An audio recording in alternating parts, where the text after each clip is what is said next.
Bonjour à toutes et à tous et bienvenue dans cette vidéo spéciale sélection pour Noël où nous allons détailler à l'aide de catégories une sélection de produits high-tech qui pourraient faire plaisir pour vous ou pour des technophiles que vous connaissez à l'occasion des fêtes de fin d'année. Vous allez donc pouvoir à chaque fois avoir des raccourcis pour les diverses sélections qui sont possibles avec des boutons comme ceci. Et bien évidemment, dans la description, vous allez avoir des liens pour pouvoir effectuer directement l'achat des divers produits qui vous sont proposés. Donc voilà, on va pas s'étendre à chaque fois sur les spécificités techniques, c'est-à-dire que quand je vous donne un produit, je vous donne les 2-3 points forts qu'il peut avoir, les 2-3 points faibles, mais je fais ça très très vite. Si après vous voulez vraiment détailler et surdétailler chaque produit, je vous fais confiance pour pouvoir le faire ou aller voir des tests spécifiques.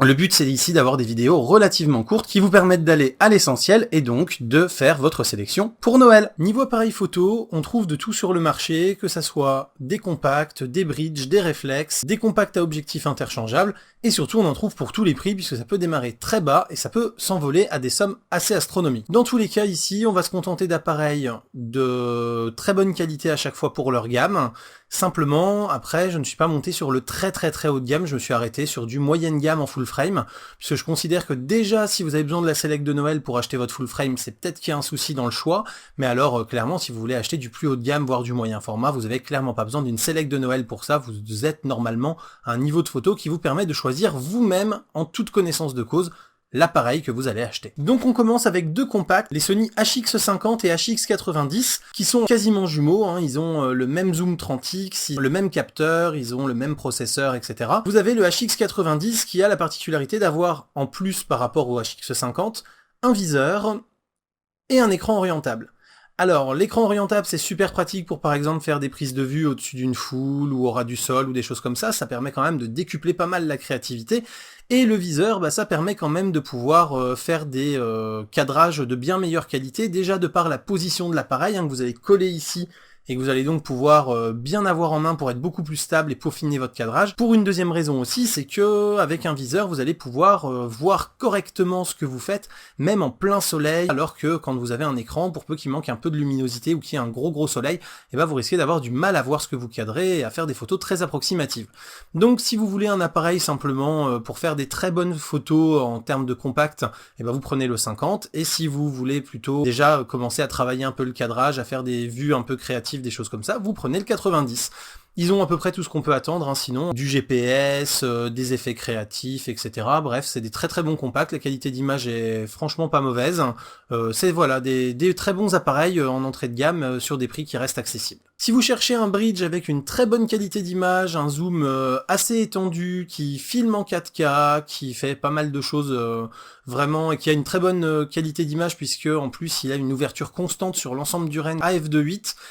vous avez le FZ300 de Panasonic qui est très bien foutu, très bien fichu, très bien fini, il est tropicalisé, etc. Bref, on a vraiment une jolie petite bête, on commence à pouvoir se faire plaisir, il est entièrement débrayable, et ça peut être un choix très judicieux sur le segment des bridges qui recèle beaucoup de références là encore, et franchement ce FZ300 me semble être parmi les meilleurs rapports qualité-prix sur ce segment. Si vous êtes prêt à monter un peu en gamme et aussi en tarif, vous avez le Sony RX10 II qui est exceptionnel pour ce segment, à savoir qu'il a un grand capteur d'une qualité vraiment excellente, une qualité optique vraiment excellente aussi, en qualité vidéo il est au top, il a tout ce qu'on peut attendre également, avec encore là aussi du GPS, des choses comme ça pour géolocaliser les photos, voilà, il est entièrement débrayable, par contre bon, un peu cher pour un bridge, mais vraiment si vous voulez avoir un encombrement minimum, un range suffisamment important, et une très bonne qualité d'image malgré tout, sans aller dans du format réflexe, du poids de réflexe, de l'encombrement de réflexe, clairement ce RX10 II est un très bon choix pour avoir vraiment quelque chose d'hyper qualitatif sur le segment des bridges. Si vous êtes plutôt baroudeur et que vous voulez quelque chose qui soit anti-choc, anti-humidité, qui résiste à peu près toutes les gammes de température où vous pourriez vous rendre, vous avez la possibilité d'opter pour l'Olympus TG860 qui est vraiment monté comme un tank, il faut le dire. Il va résister aux chocs, aux chutes, etc.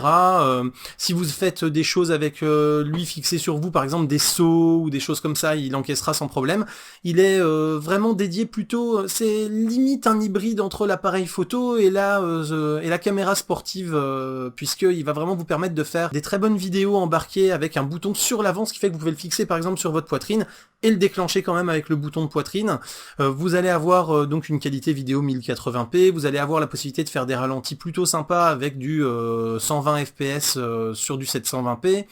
Vous allez avoir voilà des qualités de photo très correctes, il résiste donc aux températures jusqu'à, je crois, moins 10 ou moins 15 degrés, il résiste à l'eau et à l'immersion, ce qui fait que si vous voulez l'utiliser pour vous filmer pendant que vous surfez, que vous faites de la voile, des choses comme ça, il n'y a absolument aucun souci. Mais voilà, il est quand même orienté très vidéo sportive et la photo, on va dire que c'est plutôt un accessoire de cet appareil, même s'il est clairement catégorisé comme appareil photo. Si vous êtes plutôt du genre à prendre des selfies tout le temps, à vouloir un appareil qui a un petit look un petit peu vintage, qui va bien et qui a quand même une très bonne qualité d'image et la possibilité d'avoir quelques optiques différentes dessus et donc de changer les objectifs, vous avez le Panasonic GF7 qui a un look vraiment sympa et qui surtout a plein de modes liés à la prise de selfie par la gestuelle. C'est-à-dire que vous allez par exemple pouvoir faire comme ça avant une photo et ça va déclencher un timer qui va faire 3, 2, 1 et prendre la photo. C'est vraiment le selfie, l'appareil à selfie par excellence, mais il a une très bonne qualité d'image, des optiques très qualitatives et puis un look vintage qui plaira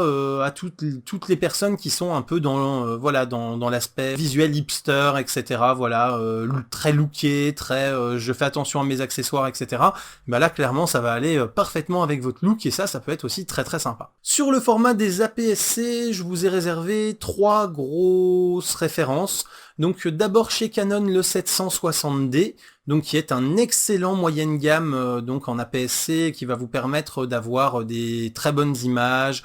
Il a en plus tout ce qu'on peut espérer comme dernier raffinement sur un appareil photo réflexe. Il a un écran tactile, il a du Wi-Fi, il a des apps mobiles qui permettent de le contrôler à distance, de partager les photos en direct avec de l'appairage NFC. Enfin voilà, il est vraiment très bien foutu, il a des très bonnes options et une qualité d'image somme toute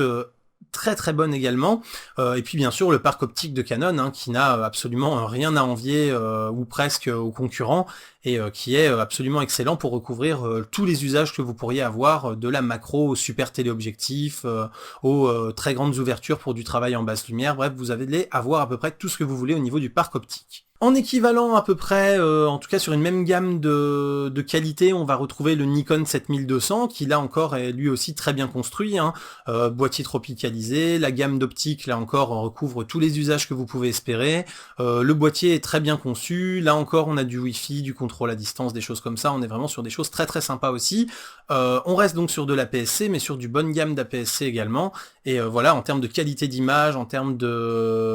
d'utilisation en basse lumière, de choses comme ça, il n'y aura absolument rien à redire, ça sera un très bon appareil. Et enfin, troisième appareil, l'A77II. Alors là, un petit peu moins de connectivité, mais par contre beaucoup de possibilités que les autres n'ont pas, à commencer par le fait de stabiliser des vieilles optiques, et toutes les optiques, puisque la stabilisation se fait au niveau du capteur. Même si vous achetez des vieux objectifs sur le marché de l'occasion, vous allez avoir la stabilisation qui va se faire, et ça c'est quand même un gros plus. Le boîtier est bien sûr très bien fini, tropicalisé, et en termes d'ergonomie et de prise en main, de préhension comme on dit, je trouve que Sony est vraiment dans le haut du panier, et c'est pour ça d'ailleurs que moi je suis sur Sony, c'est parce que je trouve que les appareils ont vraiment une prise en main qui sur des journées complètes de shooting sont vraiment hyper confortables et me permettent d'éviter d'avoir des grosses crampes ou des mal de main en cours de journée. Ensuite, si vous voulez vous mettre au full frame, je vous déconseille les Canon 6D, les Nikon D600 et cette gamme-là en tout cas, puisque vous allez avoir quand même pas mal de petites limitations qui certes sont en adéquation avec le prix auquel vous avez vendu ce full frame,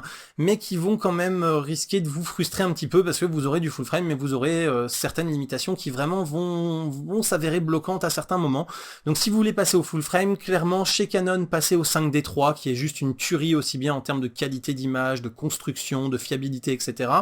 Si vous êtes chez Nikon, vous avez le D810 qui offre une très belle alternative, surtout si vous voulez faire des tirages grand format avec son capteur ultra pixelisé. Donc vous avez vraiment quelque chose de très sympa pour faire des grands tirages en ayant un super piqué. Il se comporte quand même très bien en basse lumière, même si forcément le nombre de pixels fait qu'on perd un petit peu en détail. Mais voilà, on est sur quelque chose de très qualitatif. Et si vous êtes déjà chez Sony et que vous voulez garder vos parcs optiques, eh ben en full frame vous n'avez pas franchement beaucoup de choix puisque vous avez que l'A99 qui commence à accuser un peu l'âge, mais qui reste un très bon appareil avec pas mal de features sympas. Donc déjà la stabilisation par le capteur, encore une fois,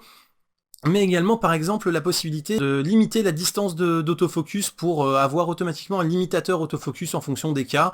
des très grosses aptitudes en vidéo, hein. On a sans doute l'un des meilleurs appareils photo faisant de la vidéo à l'heure actuelle dans la 99. Bref, on est vraiment sur quelque chose de très sympa pour ceux qui veulent toucher à la vidéo et qui seraient déjà chez Sony et donc qui voudraient conserver leurs objectifs et leurs équipements. Et enfin, pour la fin, je vous ai gardé le Pentax K5 II et K5 IIS. Donc le Pentax, pourquoi je voulais garder pour la fin? Parce que je voulais bien insister sur la marque, puisqu'elle fait d'excellents produits et elle gagnerait à être un peu plus connue et un peu plus achetée auprès des consommateurs, parce que là, le boîtier est vraiment exceptionnel, il est tropicalisé, il est très bien construit, les optiques Pentax sont globalement excellentes, et vous avez également une stabilisation du capteur, un peu comme ce que propose Sony, donc vous avez vraiment quelque chose de très bien fini, avec en plus plein de petites options sympas, c'est-à-dire que dans ce K5 vous allez retrouver des fonctions intervalomètre, des fonctions timelapse pour la vidéo, etc. Donc vous avez vraiment de quoi vous faire bien plaisir avec ce type de boîtier qui présente un excellent rapport qualité-prix.